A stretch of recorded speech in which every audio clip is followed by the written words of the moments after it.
My name is Edgar Moran.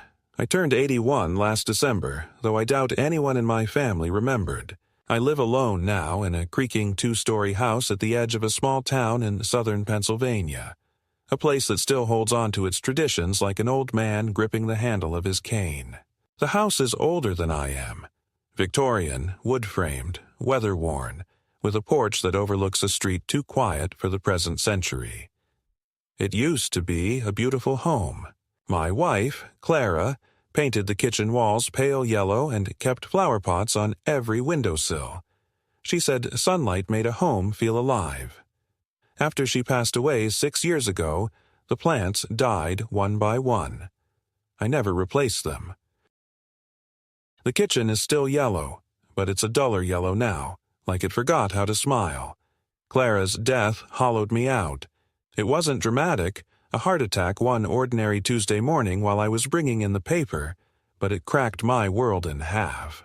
She was already up, making tea, humming something I couldn't place. I still remember the silence that followed the sound of the kettle whistling, the cup shattering on the floor, the quiet thud of her body collapsing onto the tiles. I don't talk about it because if I do, I'll have to remember how long it took the ambulance to come, how cold her skin was when I touched her cheek, how strange it felt that the world outside the window kept turning while mine had stopped. After Clara's funeral, my daughter Joanna stayed for 3 nights. She brought her own coffee creamer, rearranged the spice rack, and asked if I'd thought about next steps. My son Victor came for the service but left before the reception. Said he had meetings. I haven't seen either of them since. For the first few years after Clara passed, I tried to maintain routines. I woke up at 6:30 a.m. every morning, made oatmeal the way she liked it. Stovetop, not microwave, and read the local newspaper from front to back, even the classifieds. I walked every day, even when my knees hurt. I donated to the library, went to town council meetings, tried to remind myself that life was still mine to live.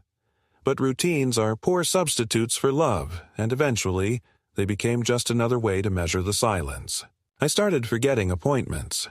I'd find cold cups of tea in strange places. The bathroom counter, the garage workbench. The worst part wasn't the forgetfulness. It was realizing how little it mattered if I forgot. There was no one watching, no one to disappoint. Joanna calls once a month, maybe. Her voice is always rushed, professional, like she's delivering a quarterly report. She works in healthcare administration now, married a man named Alan who I met exactly once. They live in a suburb north of Philadelphia in a house with a security gate and a hot tub. She always asks if I'm managing okay, and when I say yes, she pauses for a beat before moving on. Victor doesn't call. He sends texts sometimes, usually links to articles he thinks I should read. Investment strategies, Medicare scams, TED Talks about aging with grace. He lives in Denver. I don't know exactly what he does now. Something with fintech, whatever that means. We used to be close, Victor and I. He wanted to be a history teacher like me. Then he changed majors junior year and started speaking in buzzwords. There are days I almost convince myself I'm content. I watch birds from the porch, feed the neighborhood strays, reread old books until the pages fall out.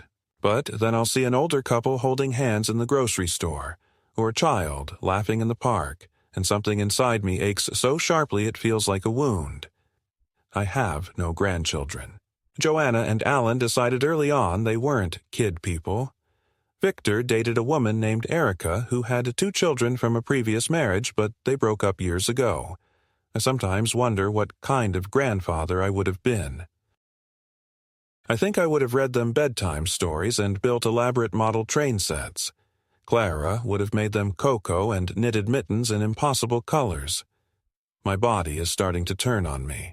My hands shake when I write, and there are days my legs refuse to carry me past the mailbox.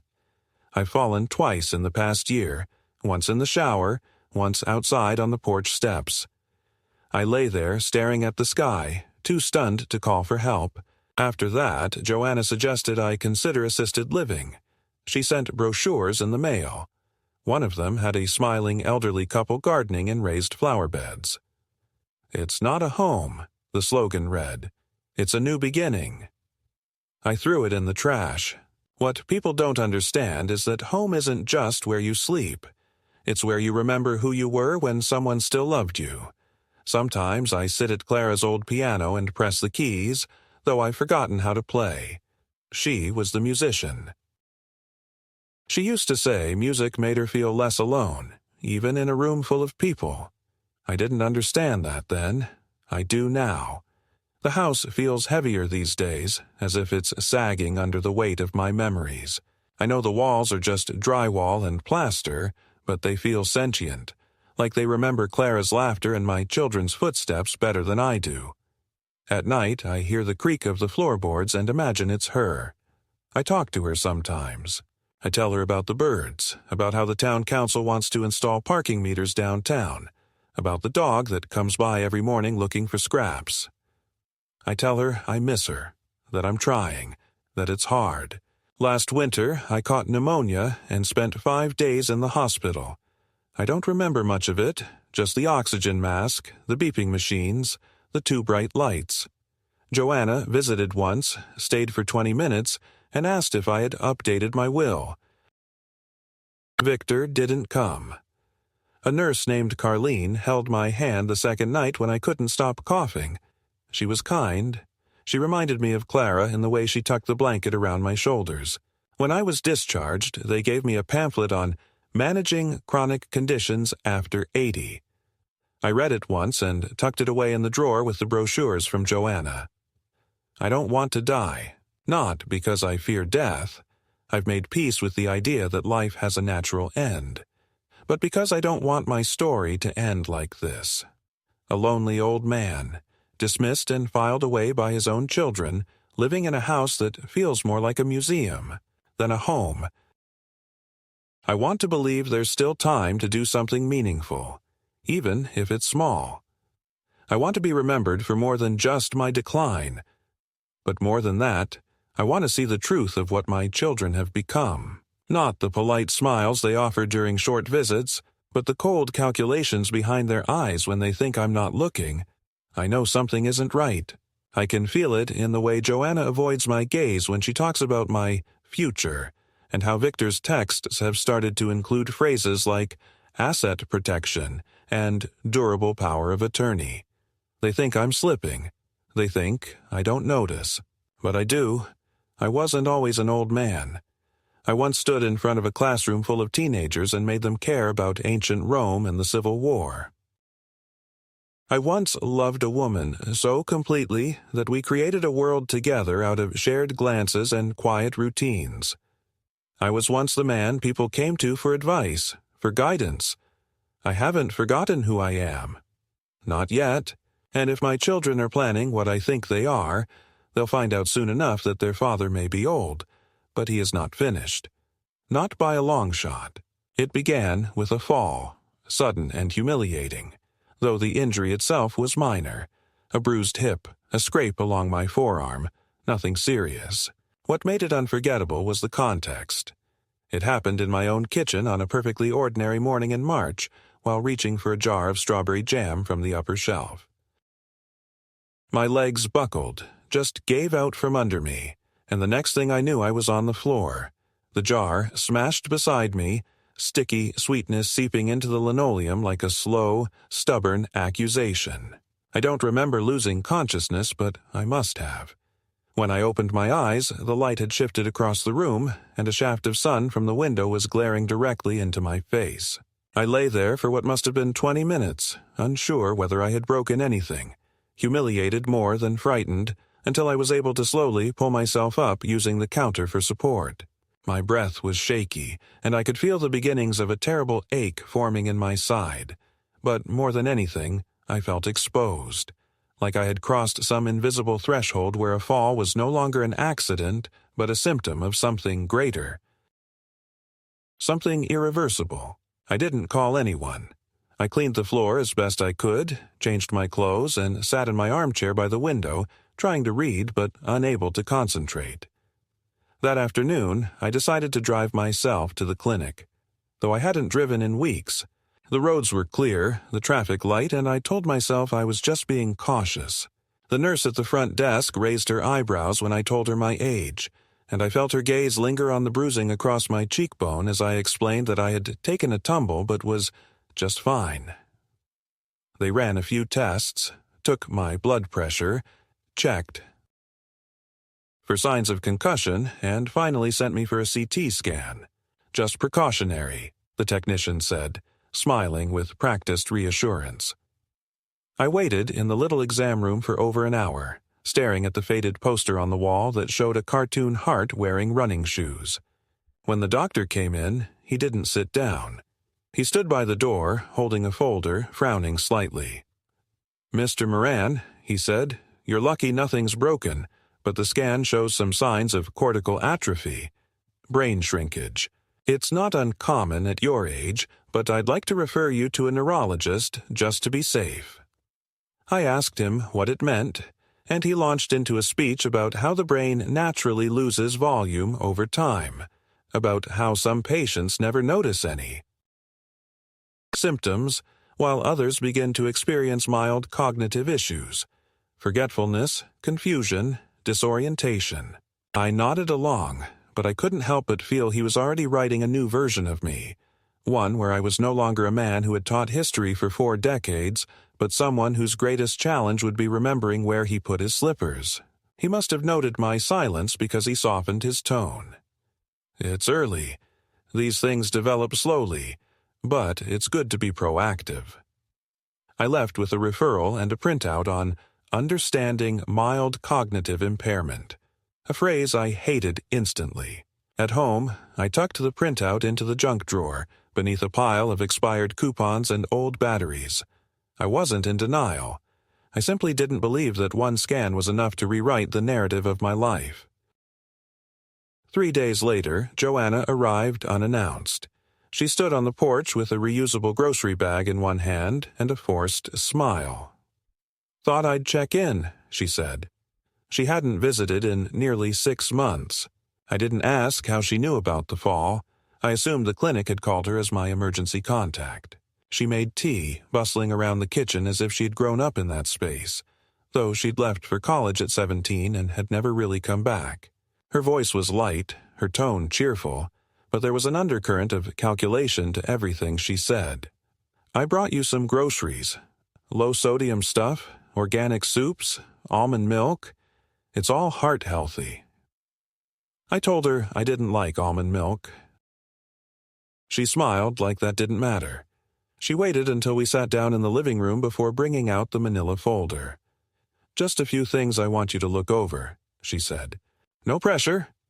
Inside were documents, a power of attorney, a healthcare proxy, a revocable living trust. The words blurred together in my head, but I recognized enough to feel alarmed. "What is all this?" I asked.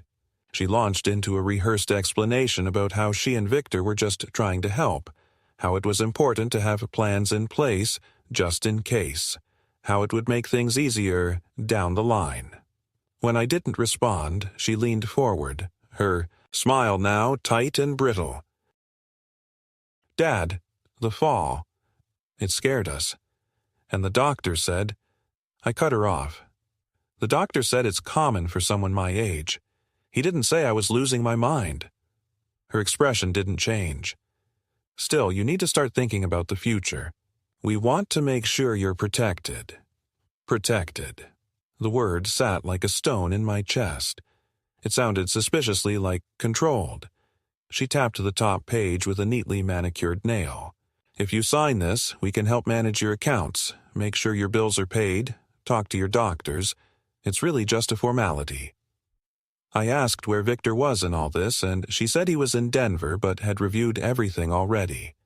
"He agrees it's the right step." I didn't sign. I told her I needed time to think. She didn't press, but when she left later that evening, the manila folder was still on the table, slightly askew, as if waiting to be reopened. That night, I couldn't sleep. I sat in Clara's old chair, staring at the folder, wondering when exactly my children had stopped seeing me as a father and started seeing me as a liability. There had been moments, of course, little signs I had ignored, Victor asking about my pension, Joanna casually bringing up assisted living options, but I had told myself they were just concerned, that they loved me, that they were trying in their own distant way to stay connected. Now, I wasn't so sure. A week later, I received a letter in the mail from a lawyer I had never heard of. It was formal, impersonal, and chilling. It informed me that, due to recent medical concerns and in the best interests of the client, a petition had been filed to initiate proceedings for limited guardianship, with Joanna listed as the proposed guardian. I read it twice before I could process it. My hands shook, not from age this time, but from rage. They weren't waiting. They weren't giving me time. They were moving forward assuming I wouldn't notice, wouldn't resist, wouldn't fight. They were carving up my life like scavengers circling a carcass they believed was already dead. That evening, I called Victor. He didn't pick up. I left a message. I didn't yell. I didn't accuse. I simply said, "I know what you're doing, and I'm not gone yet." I didn't expect a response. There was none. I sat in the dark for a long time after that call, the letter on my lap, the room silent except for the ticking of the wall clock. And in that silence, something hardened in me. Not anger, not yet, but clarity. If they wanted to act as though I were already fading, then I would remind them exactly who I was. They thought they could decide what came next. They were wrong. This was still my story, and I wasn't ready to be written out of it. A few days after receiving the guardianship letter, something shifted in me. Not a dramatic change, not a sudden burst of courage or rage, but a quiet, deliberate clarity, the kind that seeps into a man like morning fog and refuses to lift. I stopped waiting for phone calls, stopped giving my children the benefit of the doubt. I started writing everything down, dates, names, details. I gathered every financial statement, every medical record, and made copies. I contacted my old colleague, Thomas Wren, a retired attorney who once taught a semester at the community college with me. He now lived alone in a small apartment above a bookstore on Main Street. When I told him what was happening, he didn't express shock. Instead, he poured me a glass of water and nodded, his eyes grave but unsurprised. "It's more common than you think," he said. "Families positioning themselves early. It starts with concern, ends with power of attorney." We sat together for 2 hours that afternoon. I gave him the documents, the letter from Joanna's lawyer, the printouts from the clinic. Thomas read them all carefully, making notes in a small black notebook. When he finished, he leaned back in his chair and rubbed his temples. "They're moving quickly. You need to act." I asked him if it was legal, what they were trying to do, and he said yes, technically. But that doesn't make it right. The law can be bent by people who know how to manipulate perception. They're painting you as confused, declining, incapable. That's enough to get the court's attention, especially if they have a doctor's word to support it. I told him about the clinic, the scan, the doctor who had spoken so vaguely, and he nodded again. You need your own evaluation. Someone impartial, someone reputable, and you need to document everything from this point forward.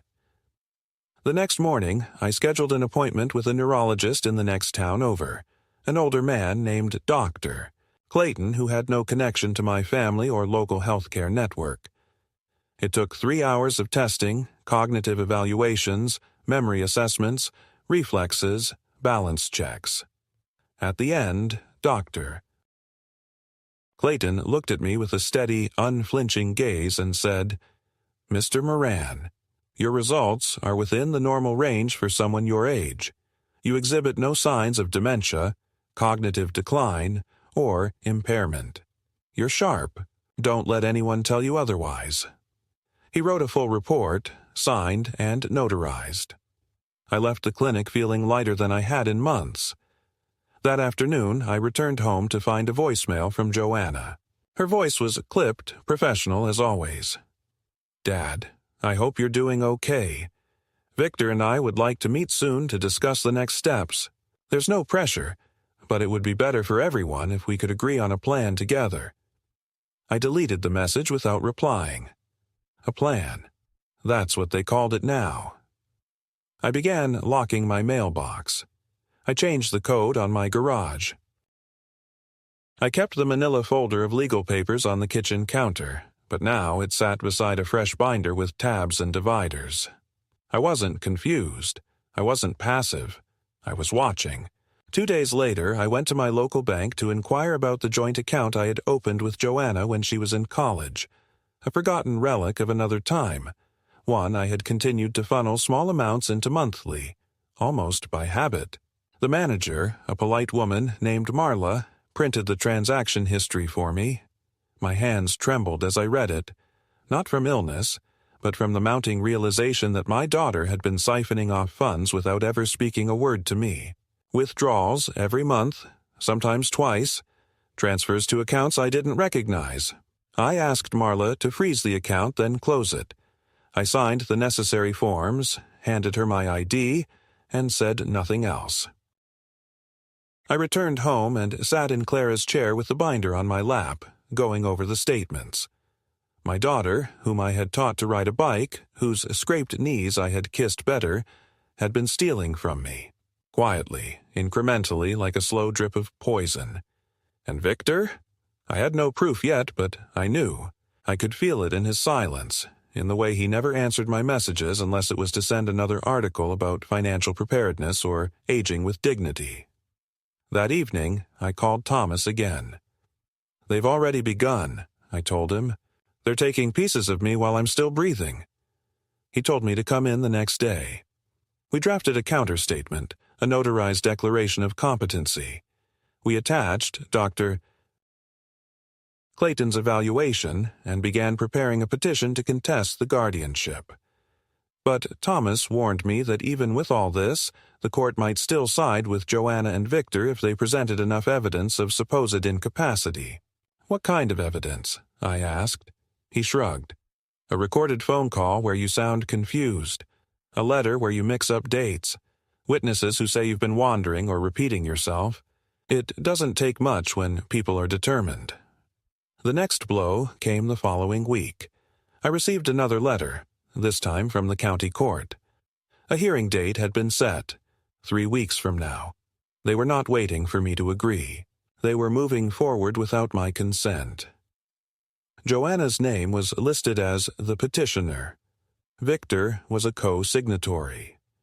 The letter was sterile, legal, devoid of emotion, but I could feel the betrayal dripping from every line. They had planned this, discussed it behind my back, prepared for months while I was still mourning, still hoping they might return to me as children, not opportunists. I called Joanna the next day. She answered on the second ring, her voice carefully cheerful. "Hi, Dad. Everything okay?" I didn't return the pleasantry. "I got the court letter." A pause. Then, "Oh, yes. I was going to call you about that." I could hear the hesitation in her voice, the calculated softness. "It's not meant to be hostile. We're just trying to protect you. We're worried, that's all." I didn't raise my voice. I simply asked, "Why didn't you tell me?" Another pause. "Because we knew you'd resist. You always think you're fine, even when you're not." I wanted to ask her how she would know, when she hadn't spent more than an hour in my home in 2 years. But I didn't. Instead, I asked her why she had been withdrawing money from the joint account. Silence. Then, "That money was for the family. You always said." "I said no such thing," I cut her off. "You took it. That's theft." Her voice hardened. "If you're going to start throwing accusations, maybe this is exactly why you need someone to make decisions for you." I hung up. After that, the air in the house changed. I no longer felt like I was living alone. I felt watched, encroached upon, as if my autonomy had been placed under glass and labeled contested property. I stopped answering the door. I ignored unknown numbers. I wrote letters to myself every night, documenting my state of mind, the events of the day, small memories. I knew they might one day be used in court, and I wanted my voice on record. Unfiltered, unedited, true. And then came the phone call that tipped the balance. It was from a woman named Susan, a social worker from Adult Protective Services. She said she had been contacted by a concerned family member, Joanna, of course, who claimed I was living in unsafe conditions. She said you've been falling, forgetting things, letting bills go unpaid. I asked her if she'd been to my house. She admitted she hadn't, but said she was obligated to investigate. I agreed to let her come by. When she arrived 2 days later, I met her at the door with the binder in hand. I showed her the neurologist's report, the bank statements, the letters from the lawyer. I gave her tea, answered every question clearly, walked her through my home, pointed out my working stove, the grab bars in the bathroom, the weekly pill organizer on the kitchen counter. She stayed for over an hour. When she left, she said softly, "Mr. Moran, I'm very sorry. You don't need supervision. You need to be left in peace." I watched her drive away and, for the first time in weeks, felt the smallest flicker of hope.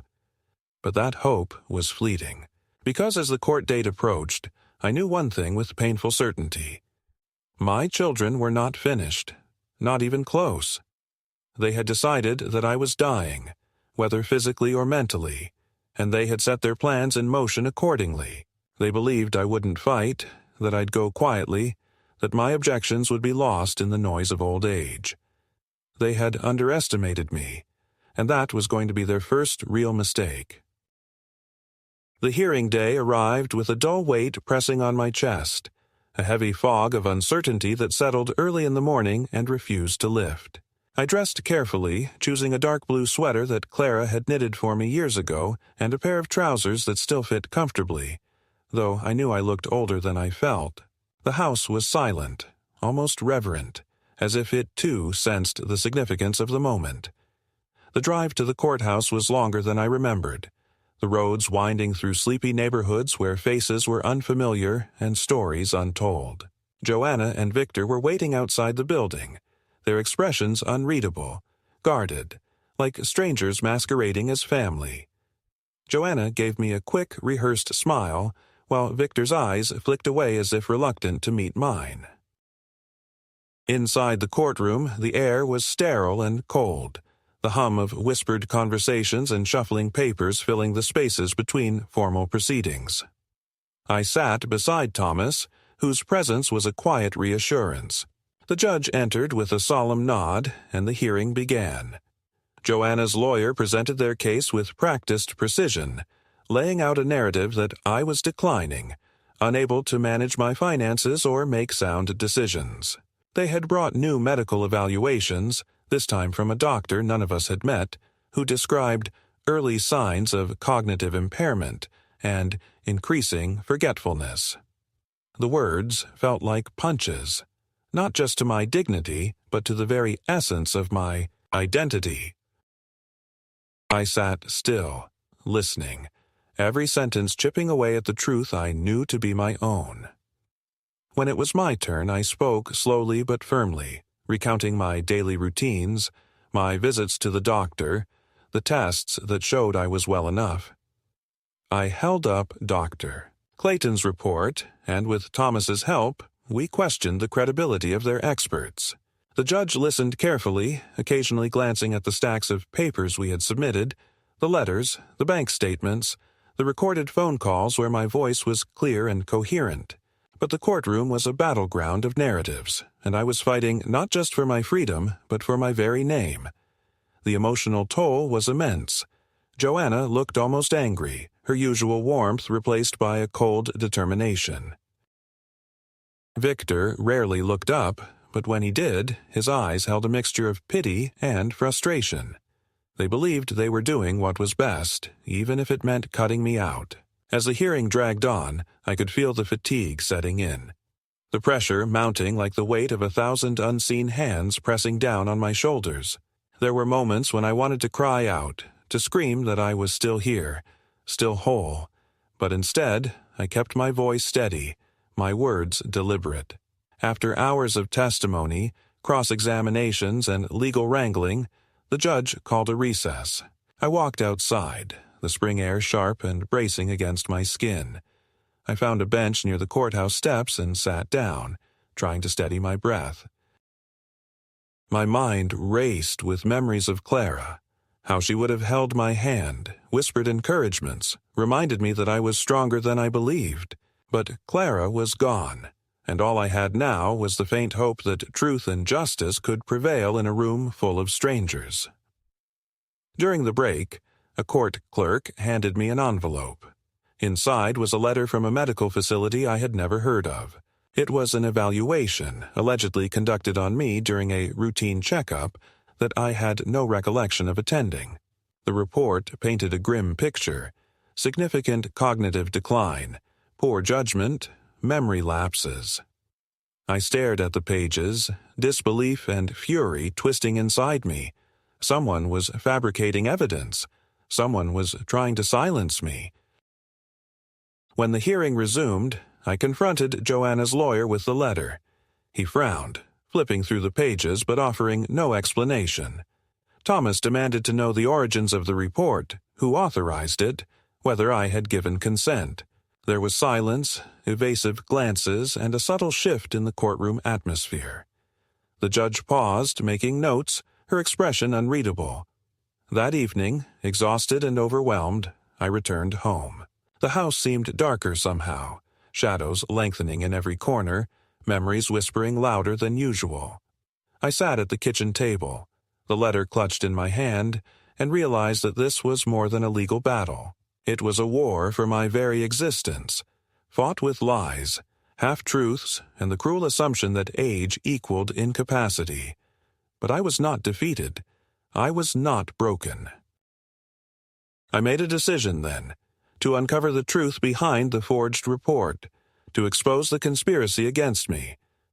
I began reaching out to medical professionals, requesting my records, demanding transparency.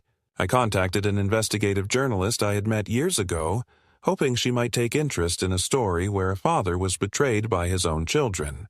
I hired a private investigator to look into the mysterious doctor and the facility that produced the false evaluation. The more I learned, the clearer it became that this was a coordinated effort, a carefully crafted campaign to erase me from my own life. But with each step forward, the isolation deepened. Friends who once stopped by became scarce.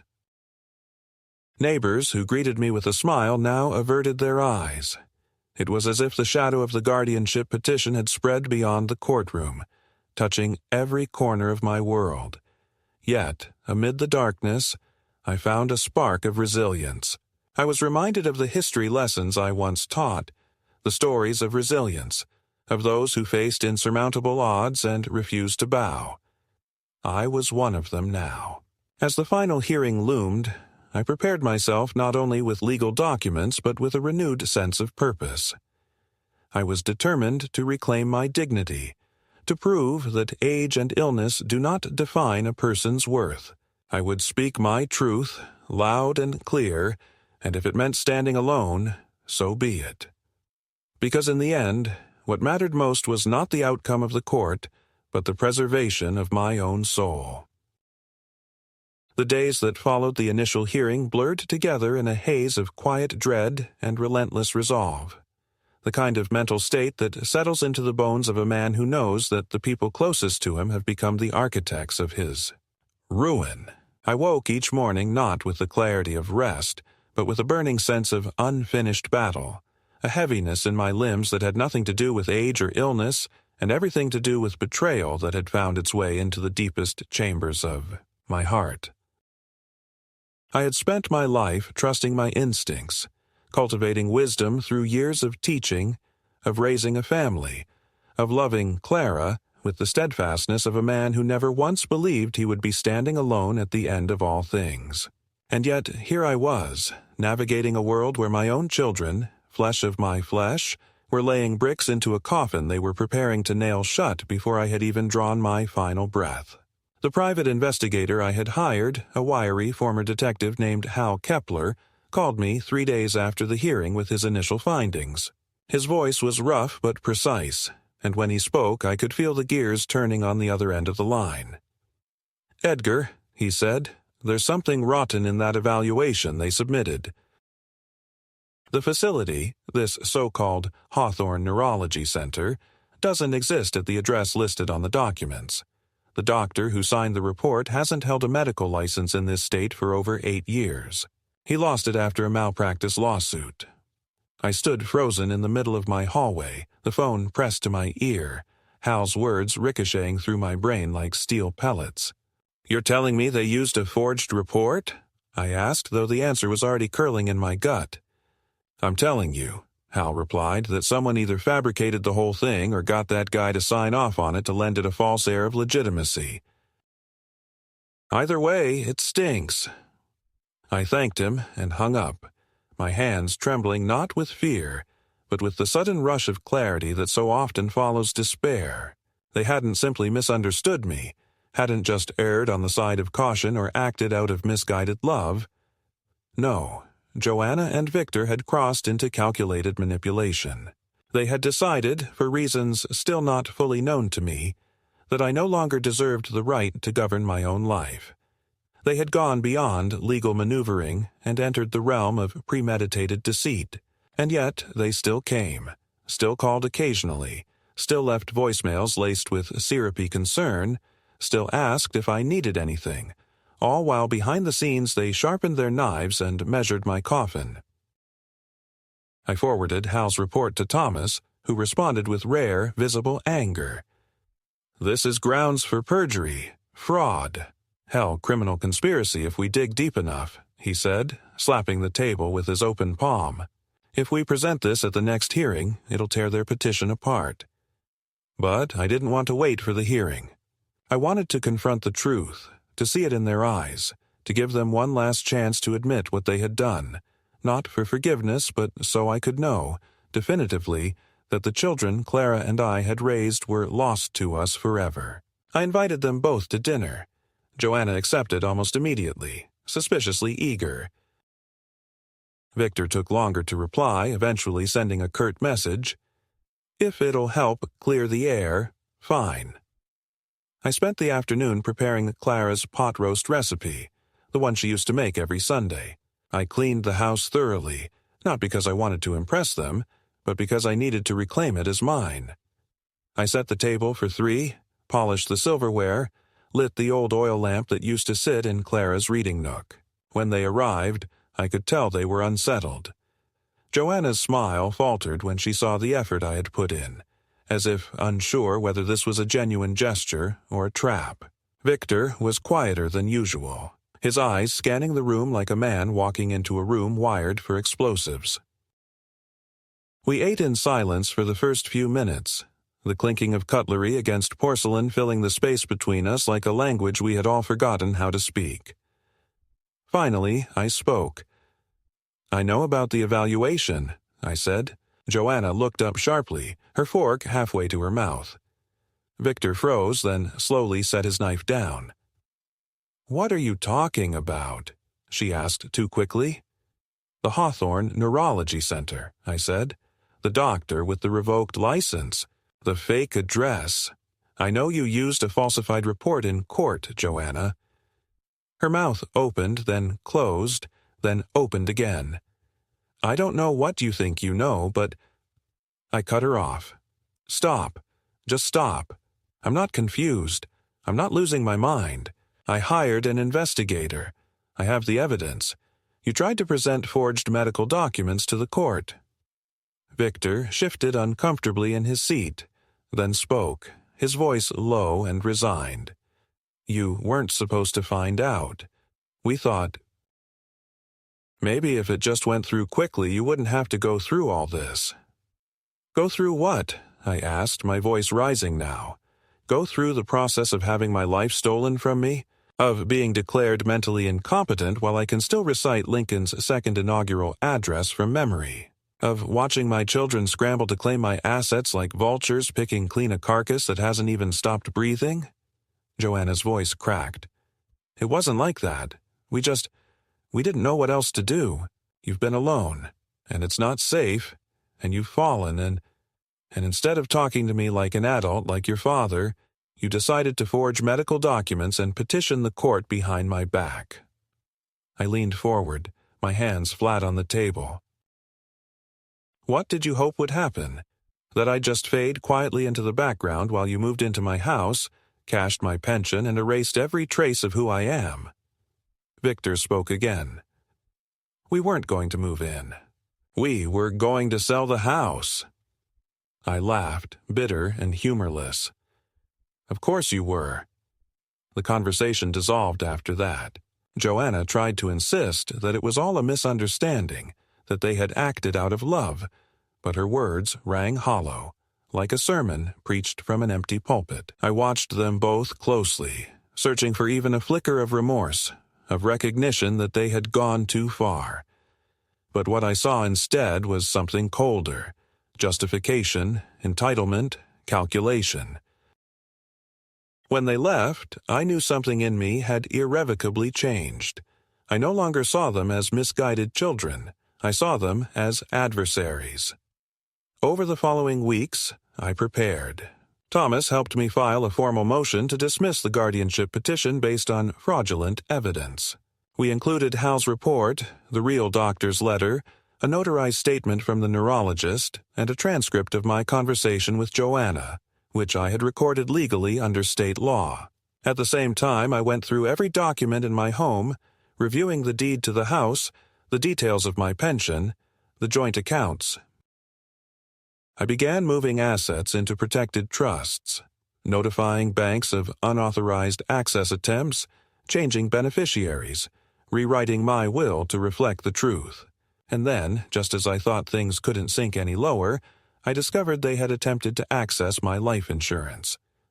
A phone call from the insurance company tipped me off. Victor had called, claiming to be updating contact information. When pressed, he said he was assisting his father, who was in a memory care facility. The representative, suspicious, had reached out to me directly to confirm. My hands shook as I held the phone, the depth of their deceit staggering in its boldness. By the time the second hearing arrived, I was ready, not just with documents and testimony, but with a steel spine forged in the fire of humiliation and betrayal. I walked into that courtroom with my head high, my back straight, and my truth sharpened like a blade. The judge listened carefully as we presented our evidence. When Thomas read aloud the details of the falsified evaluation, I saw Joanna's face pale. When the private investigator testified about the defunct facility and the doctor's revoked license, Victor's shoulders sagged. When I took the stand, I spoke plainly, not as a victim, but as a man who had fought his way back from the edge of erasure. When the judge ruled in my favor, declaring me fully competent and dismissing the petition, I didn't cheer. I didn't cry. I simply nodded, thanked the court, and walked out into the afternoon light feeling a strange mix of grief and triumph. My children had tried to bury me before I was dead. They had underestimated the power of a man who still remembered who he was. And now, for the first time in months, the path ahead, though lonely, belonged to me again. In the weeks following the court's decision to deny Joanna and Victor's guardianship petition, I found myself drifting through the days with a peculiar mixture of grim satisfaction and deep, unsettling silence. The relief I should have felt was quickly replaced by a heavier realization. There was no going back from what had happened, no way to unsee what I had seen in my own children's eyes, no path back to the comforting illusions of family love and loyalty that I had held on to for far too long. The ruling had restored my legal autonomy, but the bonds that had once tethered me to a shared life with Joanna and Victor had been severed cleanly, surgically with the cold blade of betrayal. I was free now, yes, but in the same way a man is free when cast out of his home and told to survive the winter alone. I knew they wouldn't stop, not because they had any legal ground left to stand on, but because they had tasted power, had come so close to achieving what they thought they were entitled to, and that kind of hunger doesn't vanish with a judge's ruling. And sure enough, it didn't take long before I began to feel the tremors of their next move. Not in the form of legal documents this time, but in more insidious ways. Anonymous complaints were filed with my homeowners association about noise, about my unkempt yard, about the supposed smell of gas leaking from my kitchen. I received letters from the local utility office requesting inspection access, even though I hadn't called for any maintenance. My mail began arriving, opened, my trash bins mysteriously overturned. A quiet harassment campaign had begun, and though there was no return address, no signature, I knew exactly where it came from. Rather than respond with panic or retreat, I acted. I contacted Thomas and asked him to begin exploring options for liquidating my assets, starting with the house. If my children were determined to hound me out of the life I had built, then I would take away the one thing they still wanted, the inheritance they had been circling like vultures. The house Clara and I had paid off over decades, the property they no doubt viewed as their rightful prize, would be sold on my terms. I reached out to a real estate agent, a sharp, no-nonsense woman named Valerie, and told her I wanted a quiet, fast listing. Within 2 weeks, the house was on the market, and within 3, I had a firm offer, more than I had expected. I signed the papers the same afternoon. That evening, I sat in the living room surrounded by boxes, photographs, and fading traces of a life that had once felt permanent. I picked up Clara's framed picture, held it close, and whispered that I was sorry. For the children we had raised, for the blindness we had shared, for the soft kind of hope that had kept me from seeing the rot taking hold beneath our families. Surface. I wasn't running, not exactly. I was erasing the battlefield, removing the last place where they could try to corner me again. If they wanted to chase ghosts, they'd have to do it elsewhere. The real act of finality, however, came 2 days before the move. I went to the joint account Joanna had refused to relinquish even after the court decision and closed it. Every dollar I had put into it over the years, money she had quietly withdrawn, spent without acknowledgement or thanks, was now gone. The bank's clerk, a young man who couldn't have been more than 25, asked me if I was sure. I said I'd never been more certain of anything in my life. I took the check, deposited it into my private account, and then, in a moment of spiteful clarity, contacted an attorney who specialized in estate restructuring. I rewrote my will. Every cent, every remaining asset, every book, every heirloom, every last thread of my life was rerouted away from my children. I donated half of it to Clara's old university, earmarked for scholarships for first-generation students. The rest I divided among charities, local institutions, and the local historical society where I used to volunteer. When the lawyer asked about Victor and Joanna, I simply said, "They are no longer my family. Please make a note of that." The words felt cold in my mouth, but true. For once, painfully, unequivocally true.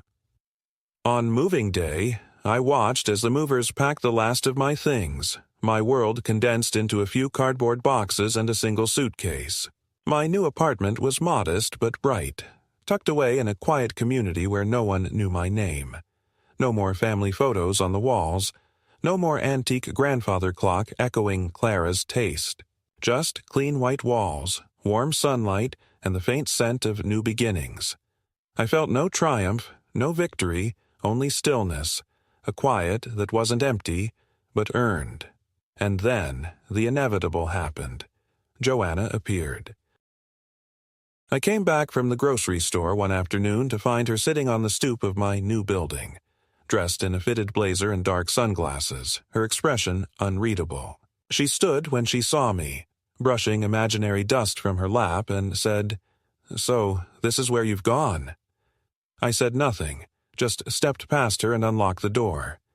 "Dad," she said, following me, "we need to talk." Inside, she didn't sit down. She stood in the middle of the room like a solicitor.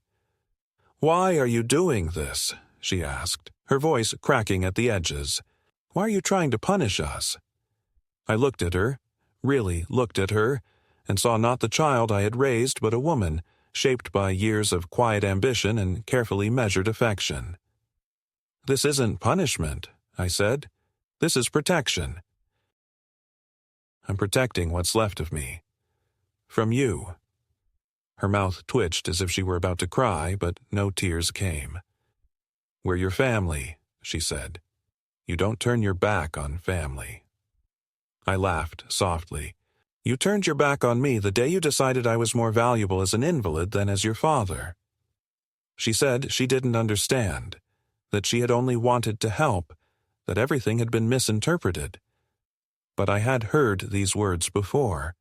I had lived the consequences of her kind of help.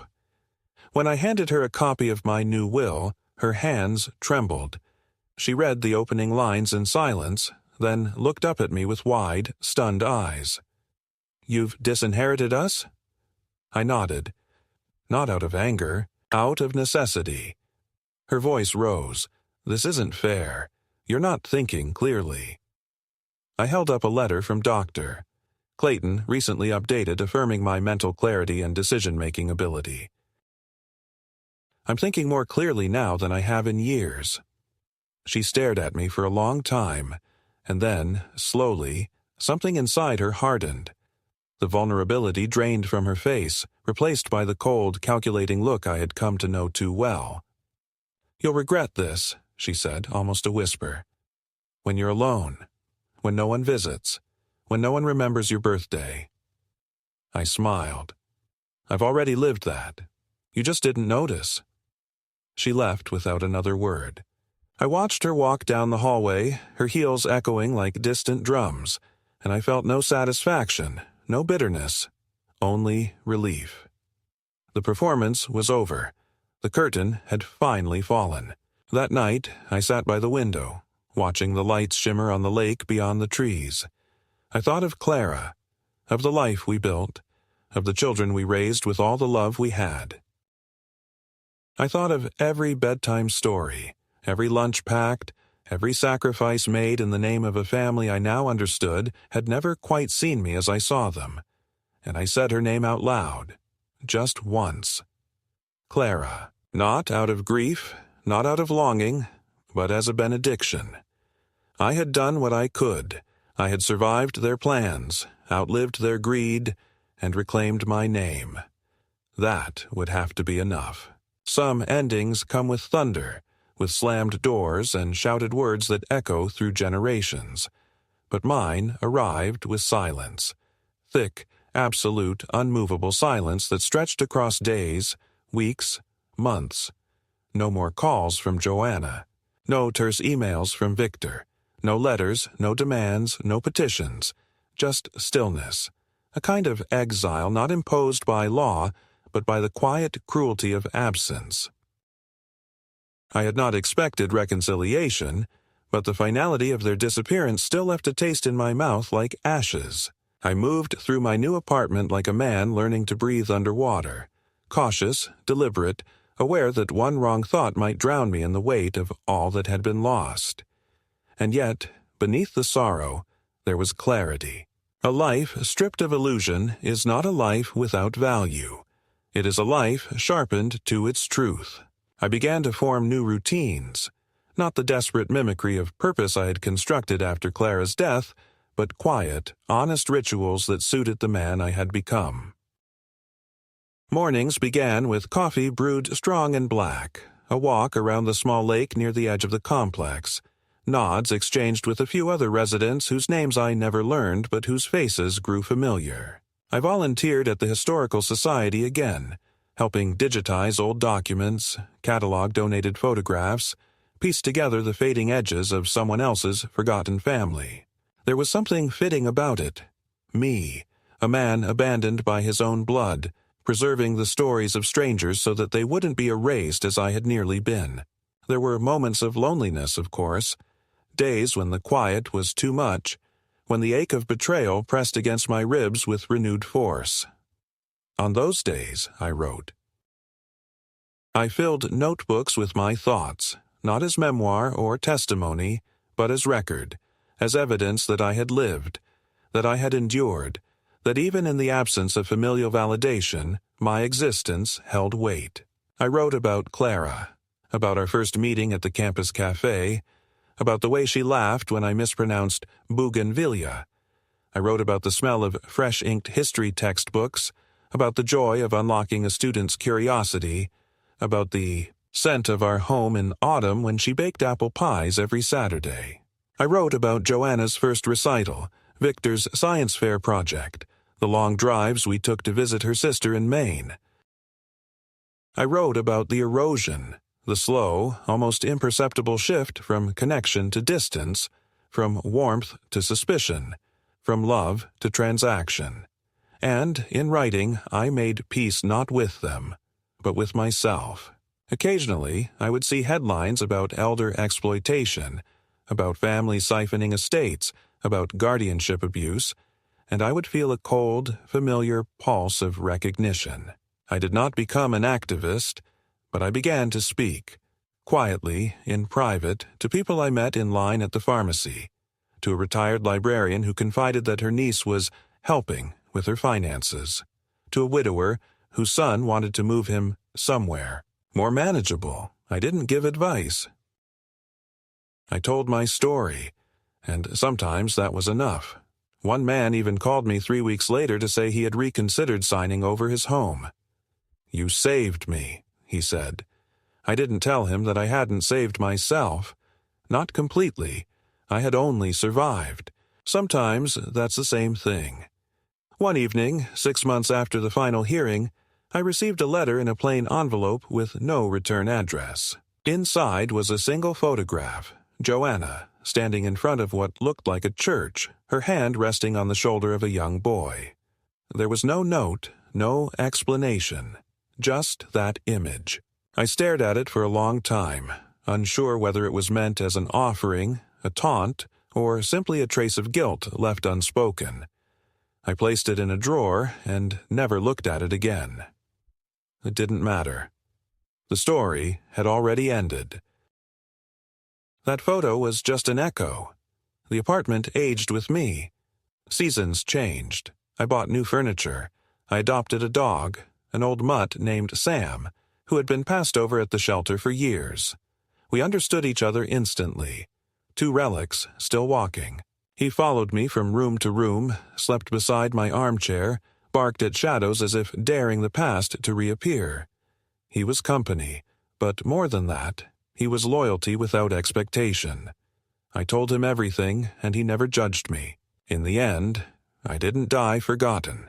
I didn't vanish into the soft edges of dementia or surrender my life to the cold machinery of the courts. I endured. I reshaped. I reclaimed. When my time comes, and I know it's not far off, I won't be surrounded by family, but I will be surrounded by truth. The truth of who I was. The truth of what was done. The truth of how I fought back when they thought I wouldn't, when they said I was dying anyway. Maybe I was, but I outlived their greed, and I left something behind that was mine alone, the right to my own ending.